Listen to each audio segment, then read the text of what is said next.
Hello students, मैं Prince Kumar आप सभी को स्वागत करता हूं रीजनिंग का फिर से एक न्यू क्लास में। जितने भी हमारे विद्यार्थी कम्पिटिटिव एग्जाम की तैयारी कर रहे हो उनके लिए ये class most important and selected class होने वाला और पूरा वीडियो देखना आप सभी के लिए अनिवार्य है और इम्पोर्टेंट है।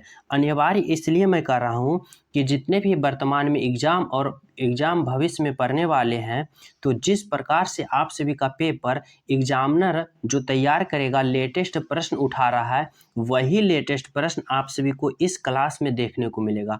जितना भी प्रश्न है सभी प्रश्न लेटेस्ट है, ट्रेंडिंग वाले प्रश्न है, जो कि हर एक एग्जामिनर किसी भी एग्जाम में हो आप सभी के लिए वैसा प्रश्न देता ही है। तो वही लेटेस्ट प्रश्न हर चैप्टर से एक एक लेटेस्ट प्रश्न इस क्लास में सम्मिलित किया है और आप सभी को इस क्लास के माध्यम से सिखाया जाएगा कि कम समय में ये जो ट्रेंडिंग वाले प्रश्न है, जो अभी लेटेस्ट प्रश्न पूछा जा रहा है, इसको कम समय में ज़्यादा से ज़्यादा सोल्यूशन प्रश्न को कैसे कर सकें। कम समय में ज़्यादा प्रश्न सोल्यूशन करना ही रीजनिंग का मूल महत्व है। जो स्टूडेंट कम समय में ज़्यादा प्रश्न रीजनिंग का सोल्यूशन कर पाएगा, वह किसी भी एग्ज़ाम में बैठेगा तो वह एग्ज़ाम को फोड़ डालेगा। तो आप लोग इस क्लास को अंत तक देखना इसीलिए अनिवार्य है, समझो। जो कि आपकी रीजनिंग की जो सोल्व करने की जो रफ्तार होगा वह रॉकेट की तरह होगा और आप लोग किसी भी एग्जाम में बैठोगे रीजनिंग का सेशन में फुल बाय फुल मार्क्स आप लोग लाओगे, समझ रहे हो। तो सभी विद्यार्थी सभी प्रश्न को लगाना पूरा ईमानदारी पूर्वक और 100% क्लास में फोकस करना। तो चलो शुरू करते हैं। पहला प्रश्न देखो, पहला प्रश्न क्या कर रहा है। पहला प्रश्न आप सभी के लिए दिया गया है, देखना। पहला प्रश्न कर रहा है, पहले आप लोग सभी विद्यार्थी खुद से प्रश्न को सोल्व करने की कोशिश करना और जहाँ जहाँ आप लोग फंसते हो वहाँ फिर देखना, समझो। और फिर राइट आंसर हमारे साथ कमेंट में करते चलना, समझ रहे हो। तो देखो पहला प्रश्न क्या कर रहा है। पहला प्रश्न कर रहा है कि नीचे दिए गए प्रश्न में संबंधित शब्द को चुनिए। नीचे जो दिया गया प्रश्न में अगर संबंधित शब्द वाले प्रश्न आप सभी के एग्जाम में आ जाए तो किस प्रकार से सोल्व करना है, समझो। यहाँ पे कर रहा है टाई का संबंध जिस प्रकार से गर्दन में है उसी प्रकार यहाँ कौन सा ऑप्शन सही होगा, समझ रहे हो। तो देखो हमें यहाँ सोचना पड़ेगा और समझना पड़ेगा कि आखिर टाई का संबंध गर्दन से किस प्रकार है। तो हमें यह पता चला कि जो टाई है वह कहाँ पहनते हैं, तो गर्दन में। टाई कहाँ पहनते हैं, गर्दन में। अब देखो जूते कहाँ पहनते हैं, मौजा में, गलत। कमीज कहाँ पहनते हैं, पैर में, गलत। फीते कहाँ पहनते हैं, कपास में, गलत। लेकिन टोपी जो है यह कहाँ पहनते हैं, तो सिर में। तो इससे हमें पता चला कि टाई का जिस प्रकार संबंध गर्दन से है उसी प्रकार टोपी का संबंध किससे है, सिर से, जो कि यहाँ पर आप लोग राइट आंसर भरोगे। तो सभी विद्यार्थी कौन सा ऑप्शन की ओर चलोगे, तो ऑप्शन नंबर ए की ओर चलोगे, जो कि बिल्कुल राइट आंसर होगा। टाई का संबंध गर्दन से यानी कि टोपी का संबंध सिर से। यहाँ तक सभी विद्यार्थी समझ गए हो। तो चले अगला प्रश्न पर। तो देखो नेक्स्ट प्रश्न देखो क्या है। नेक्स्ट प्रश्न आप सभी को दिया गया है, कर रहा है कि नीचे दिए गए प्रश्न में लुप्त संख्या ज्ञात करें। अगर ऐसा प्रश्न आप सभी के एग्जामिनर पूछ दे कि लुप्त संख्या ज्ञात करना, यहाँ जो खाली स्थान है इसके जगह क्या होगा, तो आप सभी को इस प्रश्न को किस प्रकार सोल्व करना है, जो समझो। यह प्रश्न या तो इस प्रकार से जाके 4 और 5 में कैलकुलेशन करके छो लाना है, या तो इस प्रकार से आप लोग सोल्यूशन करो 4, 3 और 5 में कैलकुलेशन करने के बाद 32 लाओ। आप सभी ये 2 प्रकार से सोल्व हो सकता है। तो देखो अगर हम इस प्रकार से चलते हैं तो 4 और 5 में आपस में किस प्रकार कैलकुलेशन करें कि हमें कितना लाना है, हमें 6 लाना है। और नहीं तो फिर हम इस प्रकार से चलते हैं तो 4, 3, 2, 5 में जिस प्रकार से कैलकुलेशन करके लाएंगे और हमें 23 लाना है। इसी प्रकार इसमें करेंगे, इस प्रकार इसमें करके राइट आंसर का क्या करेंगे, चयन करेंगे, समझ रहे हो। तो देखो इस प्रश्न में क्या किया है, अगर हम यह 5 और 4 को आपस में गुना करते हैं, 5 गुने 4 करते हैं तो 4 पचे 20 आता है। और ये जो बीच वाला 3 है अगर हम इसको जोड़ करते हैं तो 20 और 3 कितना होता है, 23 होता है, जो कि 23 देखो यहाँ पर आया है। आया है। और यह मेथड जो इसमें अप्लाई किए हैं, यही मेथड हमें इसमें अप्लाई करके 19 लाना है। अगर 19 आ गया तभी आप लोग यह मेथड इसमें अप्लाई करके यहाँ राइट आंसर लाना। अगर यह मेथड इसमें अप्लाई ना हुआ तो इसमें भी ना करना, अगर करोगे तो राइट आंसर नहीं आएगा। समझ रहे हो? तो चलो अब किस में अप्लाई करके देखते हैं, अब इसमें अप्लाई करके देखते हैं। तो देखो, अगर 5 और 3 को आपस में क्या करेंगे, गुना करेंगे, तो 5 गुने 3 बराबर कितना आता है, 15। अब यह जो 4 है इसको ऐड करते हैं, और 15 और 4 को ऐड करेंगे तो 15 4 कितना होता है, 19, जो कि देखो यहाँ पर 19 दिया हुआ है। यानी हमें पता चला कि यह मेथड जो इसमें अप्लाई किए थे वही मेथड इसमें अप्लाई किए और जो कि राइट आंसर आ गया। अब हमें क्या करना है, इसमें यही मेथड अप्लाई करके यहाँ पे क्या करना है, खाली स्थान भाट के जगह राइट आंसर का चयन करना है। तो देखो क्या करेंगे, सबसे पहले ये दोनों को क्या करेंगे, आपस में गुना करेंगे। तो 6 गुने 3 छोतिया 18, कितना आया, 18। और फिर ये जो बीच वाले 2 है इसको फिर क्या करेंगे, ऐड कर देंगे। तो 18 2 कितना गया, 20, जो कि यहाँ पर कितना होगा, वाट के जगह 20 होगा। और सभी विद्यार्थी किस ऑप्शन की ओर चलोगे, तो ऑप्शन नंबर सी की ओर चलना है, जो कि बिल्कुल राइट आंसर होगा। कौन सा ऑप्शन होगा, ऑप्शन नंबर सी होगा, जो राइट आंसर हमारा क्या आएगा, 20 आएगा। सभी विद्यार्थी यहाँ तक समझ गए हो? तो आगे चलें अगला प्रश्न पर। तो देखो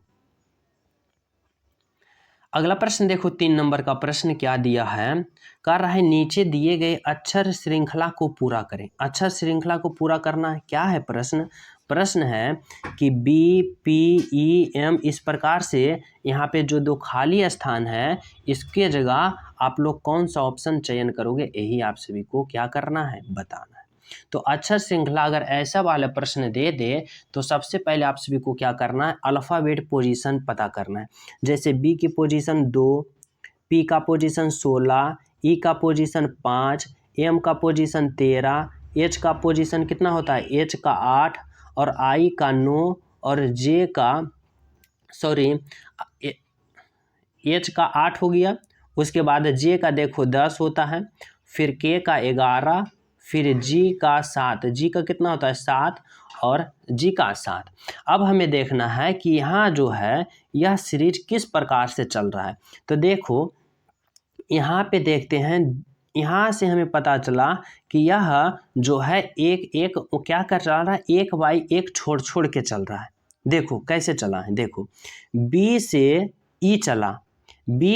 ई चला, यानी कि यहाँ पर कितना जोड़ा, 3 जोड़ा। बी से ई चला क्योंकि बी का अल्फ़ाबेट पोजीशन 2 है, अभी बताएं, और ई का अल्फ़ाबेट पोजीशन 5 है। 2 से 5 चलेगा यानी कि प्लस 3 जोड़ा। अब ई से एच चला, ई का 5 होता है और एच का 8 होता है, तो 5 से 8 चला यानी प्लस 3 चला, समझ हो।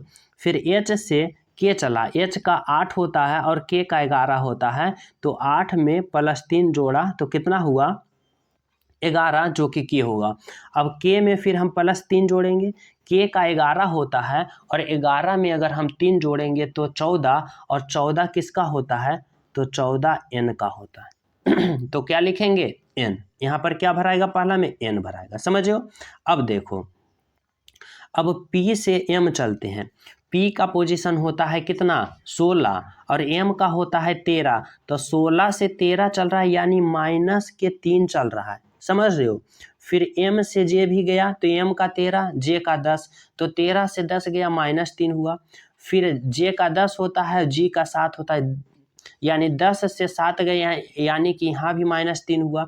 इसी प्रकार जी का 7 होता है, तो 7 में फिर -3 करेंगे, तो 7 में 3 करेंगे तो क्या आएगा, 4 आएगा। और 4 किसका होता है अल्फ़ाबेट पोजीशन, तो 4 में होता है डी, यानी कि हमें यहाँ एन और डी आया, यानी कि हमारा राइट आंसर कौन सा होगा, तो राइट आंसर एन और डी कौन सा है, तो ऑप्शन नंबर बी। और सभी विद्यार्थी कौन सा ऑप्शन की ओर चलोगे, तो ऑप्शन नंबर बी की ओर चलोगे, जो कि बिल्कुल राइट आंसर है। कौन सा ऑप्शन की ओर चलोगे, option number B is the correct answer. सभी विद्यार्थी यहाँ तक समझ गए हो? तो चलें अगला प्रश्न पर। तो चलो अगला प्रश्न देखो क्या है। अगला प्रश्न में दिए रखा है 5 नंबर का प्रश्न में, यदि STOP को हम कूट भाषा में इतना लिखते हैं तो POTS को हम क्या लिखेंगे। देखो क्या है, S है, T है, O है, P है और STPO को इतना लिखा। इतना लिखने का उसका अर्थ क्या है समझो। S का अल्फ़ाबेट पोजीशन होता है 19, T का होता है 20, O का होता है 15 और P का होता है 16। और यही चीज़ जो है यहाँ देखो लिखा हुआ है। एस का पोजीशन 19 लिखा, टी का पोजीशन 20 लिखा, ओ का पोजीशन 15 लिखा और पी का पोजीशन 16 लिखा, जो कि अल्फ़ाबेट पोजीशन दे रखा है। तो इसी प्रकार हम POTS का अल्फ़ाबेट पोजीशन लिख के और राइट आंसर का क्या करेंगे, चयन करेंगे। तो देखो क्या है, P है, O है, T है, S है, समझ रहे हो। अब देखो इसका अल्फ़ाबेट पोजीशन को हम क्या करते हैं, लिखते हैं। P की बात करें तो P 16 नंबर पर आता है, O की बात करें तो O 15 नंबर पर आता है, T की बात करें तो T 20 नंबर पर आता है और S की बात करें तो S 19 नंबर पर आता है, समझ रहे हो। अब देखो 16, 15, 20, 19 कौन सा ऑप्शन में है, तो 16, 15, 20, 19 की बात करें तो यह ऑप्शन नंबर क्या में है, ऑप्शन नंबर बी में। 16, 15, 20, 19 ऑप्शन नंबर बी में है, जो कि बिल्कुल राइट आंसर होगा। क्या होगा, बिल्कुल राइट आंसर। यहाँ तक सभी विद्यार्थी समझ गए हो। अगर समझ गए हो तो जो लाइक वाला बटन है ना, सभी विद्यार्थी ईमानदारी पूर्वक वह बटन दबा दो और लाइक कर दो, समझ रहे हो, लाइक वाले बटन दबा दो। चलो अगला प्रश्न देखो, 6 नंबर का प्रश्न देखो भाई क्या है। 6 नंबर का प्रश्न में कह रहा है, अगर ऐसा प्रश्न एग्जाम में आ जाए तो कैसे सोल्व करना है समझो। कह रहा है किसी कोड भाषा में जोड़ का मतलब गुना है। जोड़ का मतलब क्या है, गुना है। घटाव का मतलब जोड़ है और गुना का मतलब भाग है और भाग का मतलब घटाव है। तो निम्नलिखित प्रश्नों का उत्तर क्या है, यानी कि यह जो लिखा गया है इसका राइट आंसर क्या होगा, आप सभी को बताना होगा। तो देखो ऐसा प्रश्न सॉल्यूशन करने के लिए हमें क्या करना है समझना। क्या है, 54 है और देखो गुना का अर्थ क्या कर रहा है, देखो गुना का मतलब भाग है, यानी यहाँ पर हम भाग देंगे, समझ रहे हो। आगे देखो घटाव है, घटाव का अर्थ देखो क्या है, घटाव का मतलब जोड़ है, यानी यहाँ जोड़ देंगे +3। अब देखो यहाँ भाग है तो भाग का मतलब क्या कर रहा है, देखो भाग का मतलब घटाव है, यानी घटाव देंगे। अब इस प्रश्न का हम क्या करेंगे, सोल्व करेंगे। तो देखो अगर हम 45 में 9 से भाग देंगे तो 9 यहाँ 54 है, सॉरी माफ़ कीजिएगा, 54 में अगर हम 9 से भाग देंगे तो 9 छक्का 54, कितना आएगा 6 और फिर क्या आएगा +3 और फिर -4। अगर 6 और 3 जोड़ते हैं तो 6 और 3 9 होता है और 9 में फिर 5 को घटाएंगे तो कितना आएगा, 5 आएगा, यानी हमारा right answer option number B होगा। और सभी विद्यार्थी किस ऑप्शन की ओर चलोगे, तो ऑप्शन नंबर बी की ओर, जो कि हमारा राइट आंसर क्या आएगा भाई, तो 5 आएगा। राइट आंसर क्या होगा, option number B 5 is the बिल्कुल राइट आंसर। यहाँ तक समझ गए हो सभी। तो चलो अगला प्रश्न देखो, 6 नंबर का प्रश्न देखो भाई क्या है। 6 नंबर का प्रश्न है कि नीचे दिए गए उस आकृति में प्रश्न आकृति का पहचान करें। देखो यह जो प्रश्न आकृति है यह कौन सा ऑप्शन में सम्मिलित है, जो आप सभी को क्या करना है, बताना है, समझ रहे हो। तो देखो इसको थोड़ा जूम करते हैं तो और ज़्यादा अच्छा से दिखाई देगा। देखो अब बताना है कि कौन सा ऑप्शन में यह सम्मिलित है। देखो ऑप्शन नंबर डी की बात करते हैं तो इसमें कहीं ये ऑप्शन दिख नहीं रहा है, कतई कहीं पता नहीं चल रहा है, समझ रहे हो। ऑप्शन नंबर सी की बात करें तो ऑप्शन नंबर सी में, क्योंकि यह इस प्रकार से है, फिर इस प्रकार से है, फिर ऐसे है और इसको इस प्रकार से मिलाया गया है। देखो कहीं भी ऑप्शन सी में दिखाई दे रहा है तो कहीं नहीं दिखाई दे रहा है। ऑप्शन ए की बात करें तो ऑप्शन ए में भी हमें कहीं दिखाई नहीं दे रहा है। देखो यहाँ पे इस प्रकार से ऐसे ऐसे दिखाई दे रहा है, यहाँ भी ऐसे ऐसे दिखाई दे रहा है, देखना गौर से, यहाँ से ऐसे दिखाई दे रहा है तो दे रहा है, लेकिन यहाँ जो ऊपर से यह मुना हुआ है और यहाँ पर देखो मुना हुआ नहीं, यहाँ पर क्या है, खाली है। और ऑप्शन नंबर बी देखो जो कि यहाँ पर बिल्कुल मुना हुआ है, यानी कि ऑप्शन नंबर बी जो है इस प्रश्न के यह प्रश्न आकृति कहाँ सम्मिलित है? तो ऑप्शन नंबर बी में। ध्यान से देखो, जिस प्रकार से इस प्रकार से है, ऐसे है, यहाँ पे मुना हुआ है, देखो ऐसे करके मुना हुआ, उसके बाद यहाँ से ऐसे करके दिया है, ऐसे कर दिया, ऐसे कर दिया, जो कि बिल्कुल कहाँ दिख रहा है? ऑप्शन नंबर बी में। समझ रहे हो? तो समझ गए सभी विद्यार्थी, ऑप्शन नंबर बी। तो इस प्रश्न का राइट आंसर क्या होगा? Option number B. तो चलो अगला प्रश्न देखो, 8 नंबर का प्रश्न। 8 नंबर का प्रश्न है बताना है कि नीचे दिए गए श्रृंखला को पूरा करें। देखो श्रृंखला वाले प्रश्न आ गया और इस श्रृंखला को आप सभी को बताना है कि जिस प्रकार 17, 19, 22, 24, 27 आया, उसी प्रकार यहाँ पर क्या आएगा, समझना।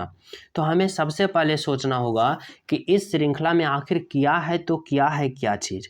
तो देखो पहले हमें पता चल रहा है कि यह इंक्रीज हो रहा है, यानी धीरे धीरे यह बढ़ रहा है। 17 से 19 से 22, 24, 27 यानी बढ़ रहा है, ना कि बढ़ रहा है घट रहा है, बढ़ रहा है घट रहा है, बढ़ रहा है घट रहा है, ऐसे नहीं हो रहा है। क्या हो रहा है?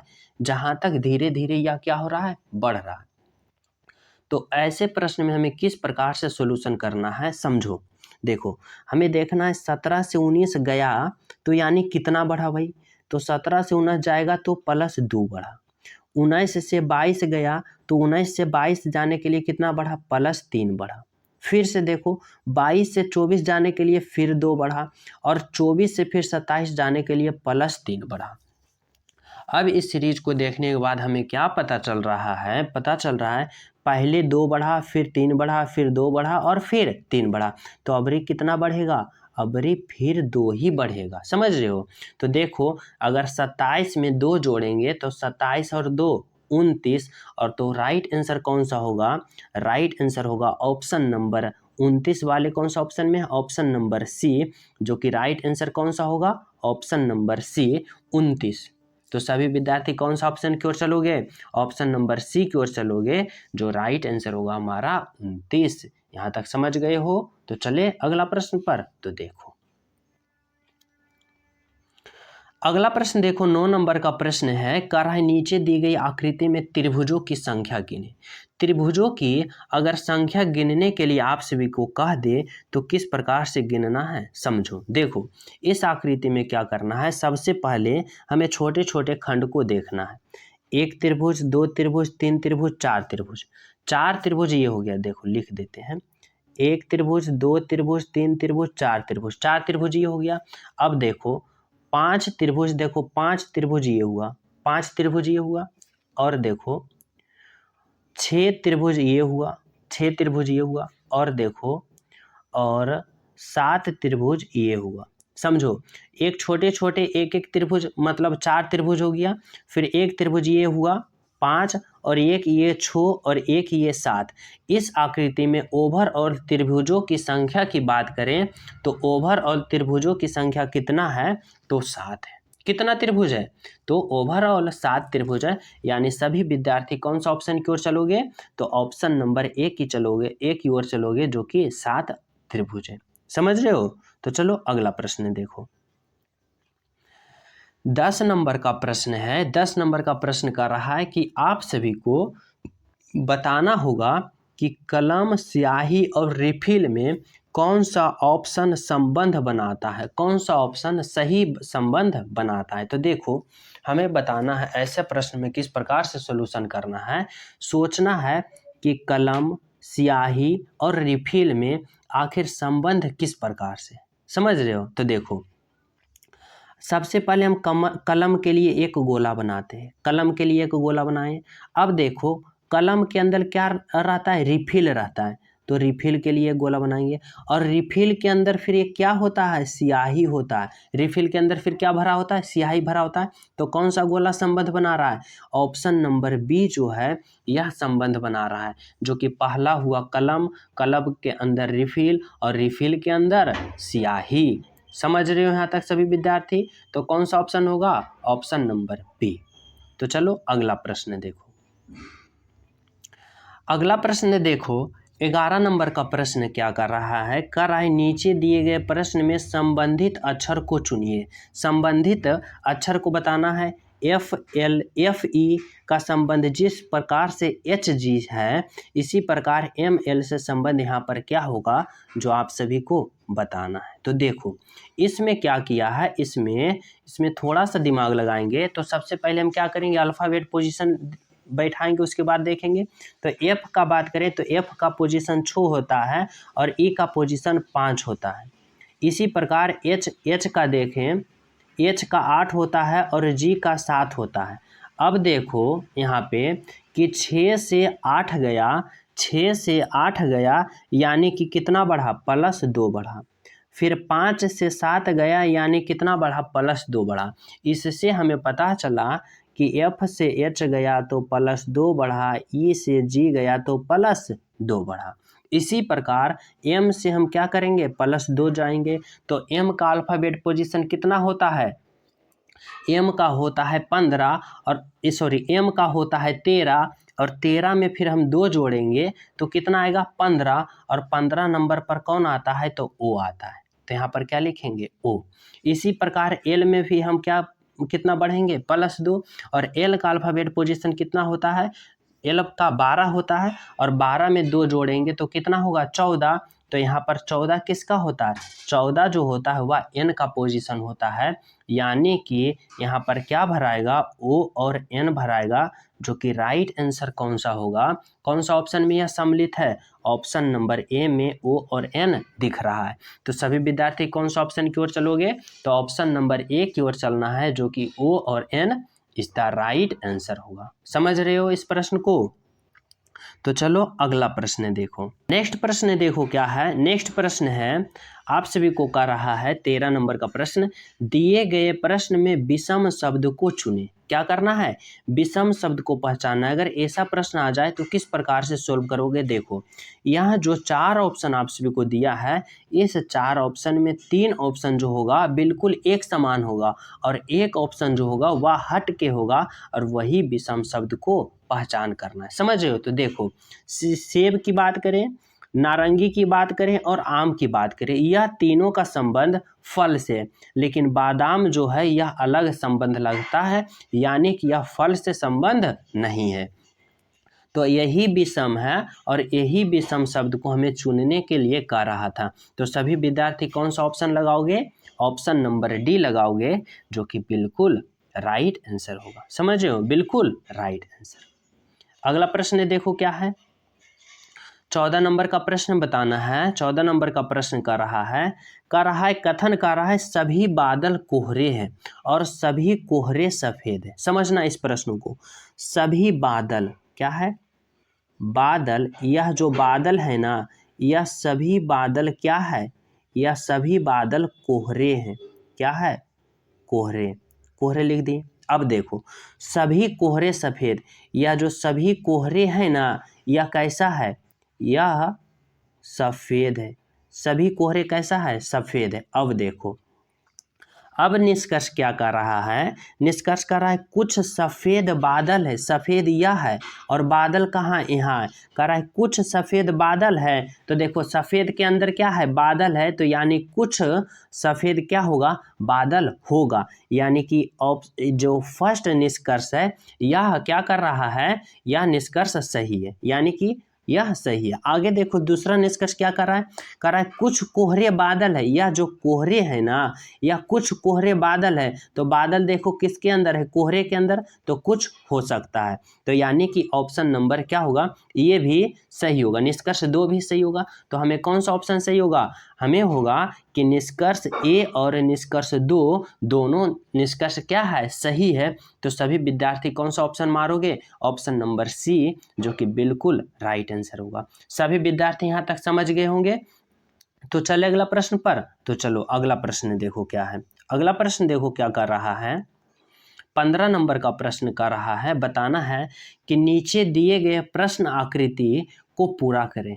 यह जो प्रश्न आकृति है इसको आप सभी को क्या करना है, पूरा करना है। तो देखो आप सभी को बताना है, यहाँ पे यह प्रश्न आकृति है, यहाँ उत्तर आकृति है, यहाँ पर जो व्हाट की जगह कौन सा ऑप्शन जो आप सभी को भरना है यही आप सभी को बताना है। तो देखो थोड़ा सा दिमाग लगाना है कि इसमें क्या है, एक गोला है, इसमें भी गोला है, इसमें भी गोला है, तो यहाँ पर भी क्या होगा, गोला होगा, समझना। फिर देखो यहाँ एक प्लस है, एक इसमें दो प्लस है, इसमें तीन प्लस है, तो इसमें प्लसों की संख्या कितनी होगी, प्लसों की संख्या 4 होनी चाहिए, तो 4 है। अब देखो इसके नीचे यहाँ पर एक बिंदु है, यहाँ पर एक गोला है, एक गोला एक गोला, तो यहाँ पे क्या होगा, यहाँ पर एक गोला होना चाहिए, समझ रहे हो। आगे देखो क्या है, आगे क्या कर रहा है, ये जो प्लस के यहाँ भी एक गोला, यहाँ भी एक गोला, यहाँ भी एक गोला है, तो यहाँ पर क्या होना चाहिए, एक गोला होना चाहिए, यहाँ पर भी एक गोला दे दिए। आगे देखो यहाँ पर एक बिंदु है, तो इसका जस्ट अपोजिट इसके बगल में है। इसके बाद यहाँ देखो यहाँ एक बिंदु है, तो फिर कहाँ बिंदु होना चाहिए, यहाँ बिंदु होना चाहिए, तो यहाँ बिंदु होगा। अब देखो कौन सा ऑप्शन सम्मिलित कर रहा है, इसमें 3 प्लस है तो होगा नहीं, इसमें 4 प्लस, इसमें 4 प्लस है, ये सही है, लेकिन इसके बगल में यहाँ पर एक गोला होना चाहिए, तो यहाँ गोला है नहीं, तो ऑप्शन नंबर तो ए होगा नहीं, ऑप्शन सी ऑप्शन डी में दोनों में है। अब देखो यहाँ पर जो बिंदु है इसके यहाँ होना चाहिए बिंदु, और इसमें देखो सी वाले में कहाँ बिंदु है, यहाँ बिंदु है, तो इसका मतलब ऑप्शन नंबर सी होगा नहीं। तो जब भी होगा तो ऑप्शन नंबर कौन होगा, डी होगा। यानी सभी विद्यार्थी कौन सा ऑप्शन की ओर चलोगे, तो ऑप्शन नंबर डी की ओर चलोगे, जो कि बिल्कुल राइट आंसर होगा। फिर से देखना कौन सा ऑप्शन यहाँ पर सम्मिलित होगा, तो ऑप्शन नंबर डी सम्मिलित होगा, जो कि बिल्कुल क्या है, राइट आंसर है, समझ रहे हो। नेक्स्ट प्रश्न देखो क्या है, नेक्स्ट प्रश्न है, यह प्रश्न आप सभी को होमवर्क के रूप में दे रहा हूँ। दिए गए श्रृंखला को पूरा करना, बताना कि इस प्रकार यहाँ पे जिस प्रकार से संबंध है यहीं पे वाट के जगह कौन सा जो सही ऑप्शन होगा आप सभी को बताना है। सभी विद्यार्थी, प्रिय विद्यार्थी, यहाँ ईमानदारी पूर्वक इस प्रश्न का राइट आंसर क्या करना है, कमेंट में करना है। अभी कापी कलम है आप सभी के पास, तो अभी तुरंत सोल्व कीजिए और ईमानदारी पूर्वक सभी विद्यार्थी कमेंट में करना कि इस प्रश्न का राइट आंसर क्या होगा, समझ रहे हो। सभी विद्यार्थी ईमानदारी पूर्वक, और जो न्यू हो, चैनल पे पहली बार हो, चैनल सब्सक्राइब कर लेना, क्योंकि अगर आप सभी को रीजनिंग का सेशन में रफ्तार बढ़ाना है और पूरा मार्क्स लाना है किसी भी कम्पिटिटिव एग्जाम में, तो ऐसा प्रैक्टिस सेट लेटेस्ट प्रश्न का सोल्यूशन आप सभी को करना जरूरी है, अति आवश्यक है, समझो। इसलिए चैनल सब्सक्राइब करके इस तरह से ज्वाइन हो जाए, और सभी विद्यार्थी ईमानदारी पूर्वक वीडियो को लाइक कर देना और वीडियो को शेयर कर देना। साथ ही टेलीग्राम लिंक डिस्क्रिप्शन में, वहाँ भी ज्वाइन हो जाना। और अंत में सभी प्रिय विद्यार्थी प्यारा सा कमेंट इस वीडियो के बारे में जरूर करना। मिलते हैं आप सभी को अगले क्लास में, जब तक सभी को हमारे तरफ से जय हिंद।